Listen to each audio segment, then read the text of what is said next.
Sir ఇప్పుడు exam patterns IIT కావచ్చు, NEET కావచ్చు. బికాజ్ నాకు నీట్ ఎక్కువ తెలుసు కాబట్టి నేను నీట్ ఎగ్జాంపుల్ కోట్ చేస్తున్నాను.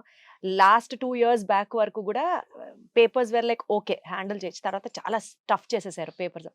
కొన్ని సిలబస్ కొన్ని చాప్టర్స్ డిలీట్ చేశారు. కొన్ని చాప్టర్స్ యాడ్ చేశారు. ఇట్లా ఐఐటీ గూడా ఎప్పటికప్పుడు exam patterns everything keeps on changing and getting updated. మనం గూడా ఎలా అప్‌డేట్ అవుతాం సార్ దానికి? మేడం మీ అబ్బాయి నీట్ చదువుతున్నాడు కదా! నీట్.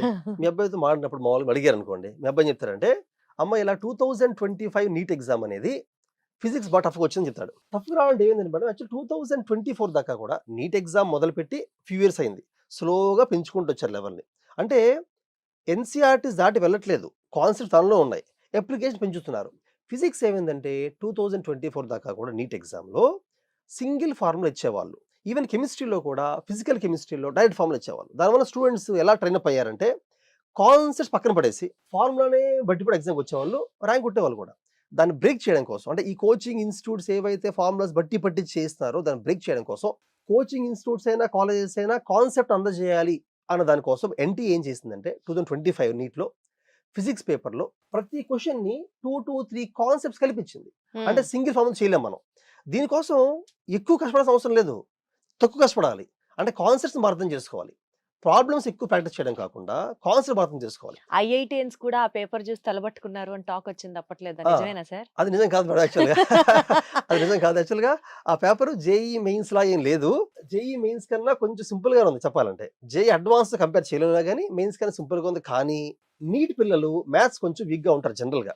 బట్ ఏపీ, తెలంగాణలో మ్యాథ్స్ రాని వాళ్ళు నీట్ జాయిన్ అవుతారు. అది రాంగ్ కాన్సెప్ట్. మ్యాథ్స్ వచ్చిన ఎగ్జాక్ట్‌లీ. వాళ్ళు నీట్ జాయిన్ అవును. అవ్వాలి. రాని వాళ్ళు అవును. జాయిన్ అవ్వాల్సిన అవసరం ఏముందసల? అవును. అయితే దానివల్ల అదే లెంథీగా ఉన్నాయి. కాలిక్యులేషన్స్ లెంథీగా ఉన్నాయి కొంచెం. అంతవరకే ఉంది. ఇంకోటి మేడం ఇప్పుడు మారుతున్న IIT NEET exam pattern observe చేసుకుంటూ వెళ్తే కాలేజెస్ కూడా మారాలి. మేము స్టార్ట్ చేసి మొదటి నుంచి ఈ రోజు దాకా ఒకే టైప్ ఆఫ్ కోచింగ్ ఇవ్వట్లా మేము కూడా. ఎవ్రీ ఇయర్ ఎగ్జామ్ జరగగానే నేను ఫ్యాకల్టీ మీటింగ్ పెడతాను. అందరం కూర్చుంటాం. ఎగ్జాంపుల్ చూస్తాం. ఏ టాపిక్స్ ఎక్కువ ఫోకస్ చేశారు? ఏ బేసిక్స్ బాగా టెస్ట్ చేస్తారు? ఈ మధ్య ల్యాబ్‌లో ప్రాక్టికల్స్ చేస్తేనే చేయగలిగే క్వెషన్స్ ఇస్తున్నారు. సాల్ట్ ఓహ్! అనాలిసిస్ అని, ప్రాక్టికల్ కెమిస్ట్రీ అని ఐఐటీలో. ఈవెన్ నీట్‌లోకి వస్తున్నారు. మనం చాలా ఏపీ, తెలంగాణ చాలా కాలేజెస్ పిల్లలకి ప్రాక్టికల్స్ చేయించవు. అగ్రీడ్. కానీ మేము ఈ లాస్ట్ ఫ్యూ ఇయర్స్ ఏం చేస్తున్నామంటే కొన్ని ప్రాక్టికల్స్ ల్యాబ్‌లో చేయిస్తే కొన్ని క్లాస్‌లోనే పాస్కల్స్‌లా ఉందనుకోండి. ఫర్ ఎగ్జాంపుల్ P1 P2 చూపించాలి. చిన్న ఎక్విప్‌మెంట్ తీసుకొస్తారు ఫ్యాకల్టీ క్లాస్‌కి. తీసుకొచ్చి ఒక దగ్గర ఏరియా ఎక్కువ ఉంటే తక్కువ ఉంటది ఏరియా. సో ఫోర్స్ వేరీ అవుతది. ఇక్కడ తక్కువ ఫోర్స్ పెడితే ఎక్కువ ఫోర్స్ పెడతారనమాట. సో అటువంటి చూపించడం వల్ల పిల్లలకి ఏమవుద్దంటే మెమరీ బేస్డ్ అనే కాకుండా ఎగ్జామ్‌లో ప్రాక్టికల్ క్వెషన్ ఆన్సర్ చేయగలుగుతారు. వాళ్ళు చేయాలి ఖచ్చితంగా. సో మేము మారుతున్న ఐఐటీ ఎగ్జామ్ ప్యాటర్న్ ప్రకారంగా మారుకుంటూ వెళ్తున్నాము.